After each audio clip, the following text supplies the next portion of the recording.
One Piece chapter 1175 is out. Let's talk about it. And before we get into the chapter discussion, there's big news that came out with One Piece, big news Morgan style. A couple things. These are all coming from Archer, Library of Ahara on Twitter, so definitely give that man a follow because he does great work with One Piece.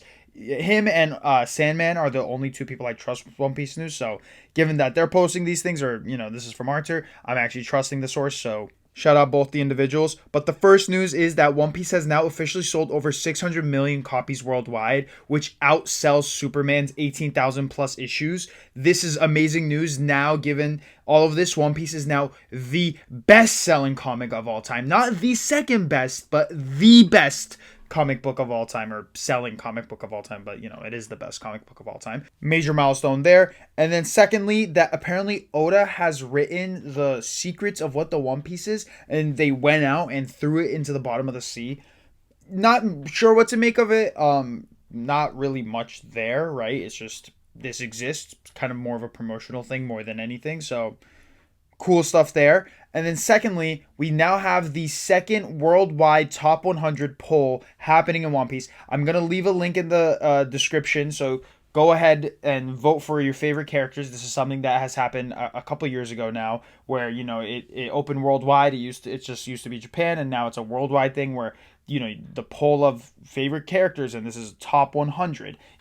I know a bunch of YouTubers went ahead and got their communities to vote for different characters that they wanted to see in the top 100, which kind of overthrew different areas that you might expect, like Whoop Slap got in there.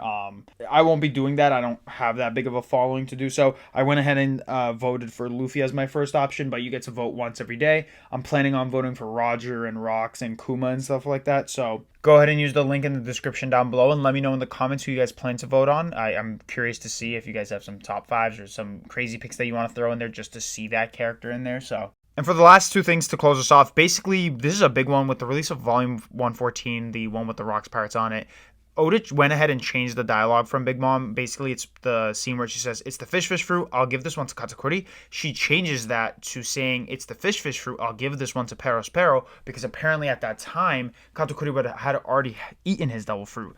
This is interesting because at that time we had multiple different fan arts and multiple different discussions about what it would have been like to have Katakuri with the Ua Ua no Mi. And now it turns out that Katakuri would have never eaten the fruit because that was not the intention. It was Perospero. Slight change, but I feel like a big one, at least in the context of like what it does for the story and like the concept of Katakuri having the Ua Ua no Mi or Perospero, right? Perospero has a weaker fruit, in my opinion. It's a cool fruit, but imagine Perospero with Kaido's fruit and Katakuri the way he is now. Like, that would have been a different ball game for the Big Mom Pirates than rather Katakuri just getting that strength boost, right? It's kind of like an RPG where is your party strong or is that one character just carrying the team? If Big Mom's... I'm going on. Forget this. The last part is this is part of the SBS's. So Archer, again, like I said, Archer and Sandman are the two people I trust on Twitter for One Piece news. They haven't yet said anything about the SBSs, so I'm not going to make a discussion point about the SBSs. But one thing I have seen online that I will not say is confirmed yet because I wait for these people as my official source is that Rox's sword got a name and it's called Eclipse. Love that name. That's such a good name. Eclipse for the sword of the person who was like following in the footsteps and like talking about Dawn and talking about all that stuff. A person that gave us lore so much for like what One Piece was in the past.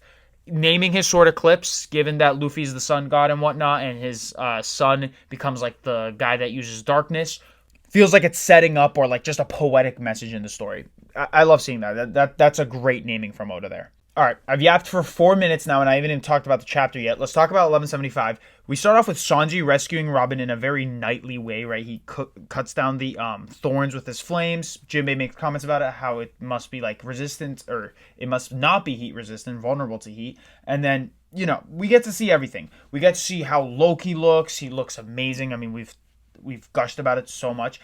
The bird thing that he's eating in that one panel looks like Marcus Mars's like devil fruit or devil form, the bird, right? The Ho-Oh of the story. So cool stuff there. I enjoy seeing this. Loki just looks incredible. He looks massive. He takes up so much of the page. It's like wild to see, right? And then we get a little bit of discussions with Luffy and Zoro. Summers is mad because his whole grand scheme got messed up, and he's like, you know what? I'm gonna take this opportunity to take him back to the Holy Land and do all these things. And he does like this crazy looking like serpent, 3-headed vine dragon thing with cannons in his mouth. This is very much classic Oda. When I'm seeing this, I'm like, this is how Oda used to like do his power system. Just like this man has thorn abilities, and then you get the wackiest use of the thorn abilities, right? Like Mr. 3 just creating these wax candle things that like encapsulate the people and slowly put them in a sculpture or whatever. And then Zoro's like doing a pose. Or again, Mr. 3 creating boxing gloves and stuff for Luffy. Just the wildest things where you're like, why is he doing with that with his fruit? But this is Oda. This is the classic stuff that he does.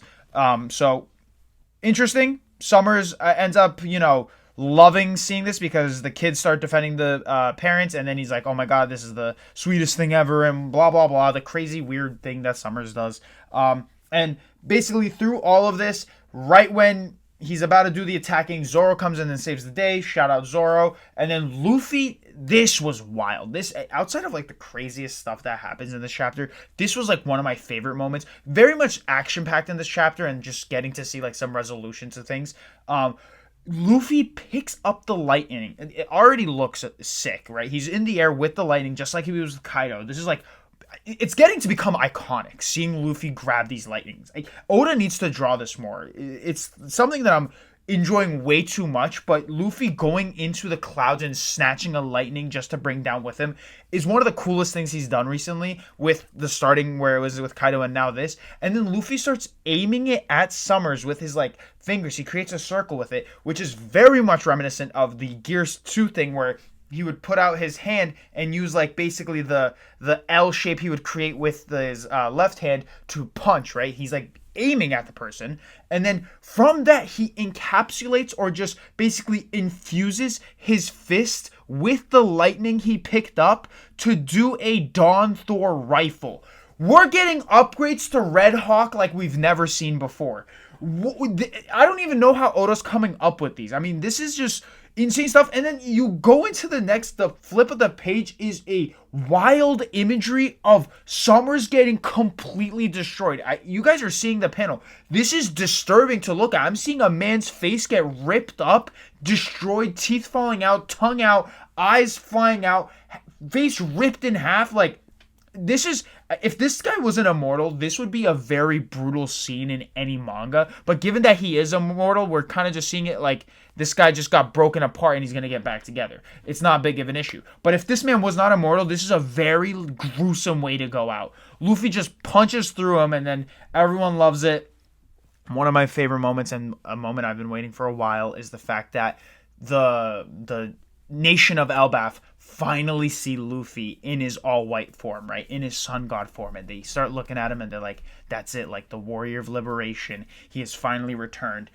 Some of my favorite stuff in One Piece. I wanted to see that with Bonnie. I'm seeing this now with Elbaf. But getting the reactions of the characters who are familiar with the sun god and knowing of like the coming of the sun god and seeing it happen. I don't know what that storytelling thing is, right? Like the thematic being of like someone who has been spoken of in the past being brought into the story, and the people that are aware of it recognizing like this man has returned. I don't know what it is. If you guys know what that storytelling element is, leave that in the comments below, because I am very curious, because I love that. That is a storytelling like beat that just hits way too well for me. So I would love to know what that is, so I get a better understanding of what I'm enjoying, because I don't know the name of it. But that's besides the point. It's more of writing style than the actual content in this chapter. And we get to see Loki again, and again he just looks insane. The way Oda's drawing Loki is crazy. The way Luffy looks with Loki is amazing. I love the fact, we'll get into it, forget it, I'm all over the place right now, but we get a little flashback with Scopper Gabon talking about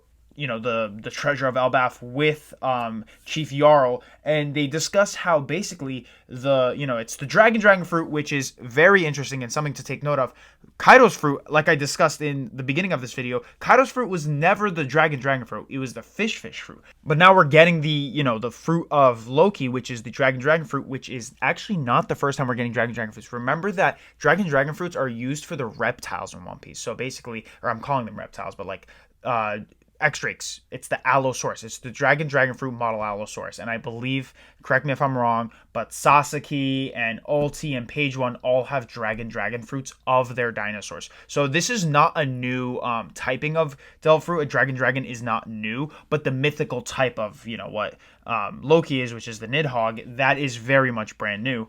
Or just the fact that we got a dragon rather than a dinosaur, because it has been very dominantly used on dinosaurs only, this Dragon Fruit. So cool to see and confirm that it is actually not like a fish or something, but it's actually a dragon. And then from there, we get the reveal that depending on who eats the fruit, the abilities of the Dragon Fruit Nidhogger get stronger. So if a human were to eat it, they'd be smaller and weaker. And then if a giant were to eat it, they'd be a little bit bigger and a little bit stronger. But if an ancient giant were to eat it, that is literally the pinnacle of the strength of this fruit. Which Loki, being an ancient giant, as he has horns, he is the pinnacle of this fruit. This is meant to be the person who was supposed to eat it, right? All this storytelling of like what is to come and what is to happen. These like things that like Roger was like, oh, we were too early. These were things that had to have happened before the coming of the sun god. So I like that Oda gets into that, and we get like further detail about what a devil fruit is actually capable of. And then also we get the confirmation of the color of Loki, which is actually obsidian. So it's not like the interesting colors that Oda's been using recently, but he is an obsidian dragon. It even says like day falls into night, which also another interesting thing is that Loki is capable of breathing lightning with this devil fruit, which is interesting, right? Because I thought that maybe the abilities of Ratatoskr or Ragnir was giving him the lightning abilities, but it seems like the actual fruit itself gives him the ability to breathe lightning. This is interesting because Chief Jarl goes on to say, in Elbaf, we have a legend about a warrior god. He wielded a weapon known as Ragnir, Iron Lightning, and turned into an enormous dragon to face off against the sun god. He fought alongside a trusted, loyal ice squirrel known as Ratatoskr. In other words, without its master, Ratatoskr chose to inhabit his weapon instead and waits for its owner to return. This is interesting for multiple different reasons. One, the warrior god. I'm assuming this man's name was Elbaf back in the day. Not much to say there other than the fact that I am assuming, or I want to see, or not want to see, but I think we're going to see a fact in which someone was named Elbaf in the past, and that's why Emu said Elbaf is D, because the individual who founded Elbaf was a D member.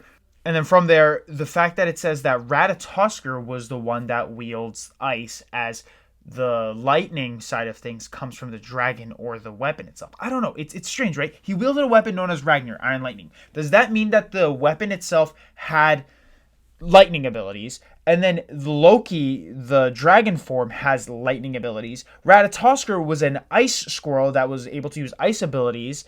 And then Ratatoskr is now the hammer. Let me read this again. In other words, without its master, Ratatoskr chose to inhabit his weapon instead. I don't know what that means. I can't make two with that, because how do you get a living squirrel and a weapon and fuse it together? And how did the squirrel... I guess this might be just ancient technology, actually. I don't know why I'm trying to make sense of this, or maybe I'm actually not making sense of this, and in the comments down below, if you guys can explain what's going on here, that'd be great. But then one of the other big parts of this is the fact that they fought the sun god, right? This character, the warrior god, and Ratatoskr both fight against the sun god. We've seen, even like friendly people for Luffy, or even some of the Straw Hats like Robin and Frankie and stuff, they have fought Luffy in the past. But it's interesting to see, because we don't know too much about the sun god. We don't know too much about the warrior god, and we get the fact that they faced each other. And I am assuming, from what we're getting right now, right, based on the contents that we're getting, either the original sun god, or Joy Boy, who probably ate the Hito Hito model sun god, or Luffy, but Luffy is a weird scenario because I doubt it's Luffy, so it's either the original sun god or Joy Boy. One of them was evil. I'm assuming that is where the warrior of destruction comes in, right? Because they say there's the warrior of destruction, the warrior of liberation, and the warrior of laughter. And there's one in each world, right? Because we get the 3 worlds from the mural, and then we see that the sun god was prevalent in each world. One of them has to be the warrior of destruction, and I'm assuming that might be this one right here, and that was the one that they maybe had to fight because he was evil. I don't know. I'm ranting and going on and yapping about this for longer than I want to, but it is something interesting and something to keep in mind. And then we end the chapter with some amazing art from Oda, right? This is some wonderful, like, just drawing capabilities this man has. We get to see a massive scene of Loki just flying through the air as, like, these sleep tids run away from him, and he just charges up this lightning breath. Shout out to, Luxus from Fairy Tail, right? The lightning dragon, and then shoots out this beam of lightning as it destroys everything. And you see, like, Luffy's just hyped about it, he's pumping his arms, and then you see Emu in the destruction of all of it and recognizing, like, I see, so that's where you were all this time, or that's where thou were. And then the chapter ends. This was an amazing chapter. This was such a good chapter. 10 out of 10. Oda added some lore. Oda added some, like, conclusions to some characters. I guess Sanji was never meant to fight Summers. I'm assuming Summers is gone. Luffy is someone that wields Conquer Saki. And if you're meant to defeat these people with Conquer Saki, Luffy must have taken out Summers, at least in the fact that he might not be able to get up. Or if he is able to get up, maybe then Sanji starts fighting him. To wrap everything up, sorry for the long intro, but some big news Morgan stuff had to be discussed in this week's chapter review. And then other than that, in the context of chapter 1175, it was a banger. Chapter 1176 is next week. We do not have a break, so that's exciting stuff there too. So yeah, thank you guys for watching. I hope you guys liked the video. Like, comment, share, subscribe, and I'll see you guys next time. Thank you.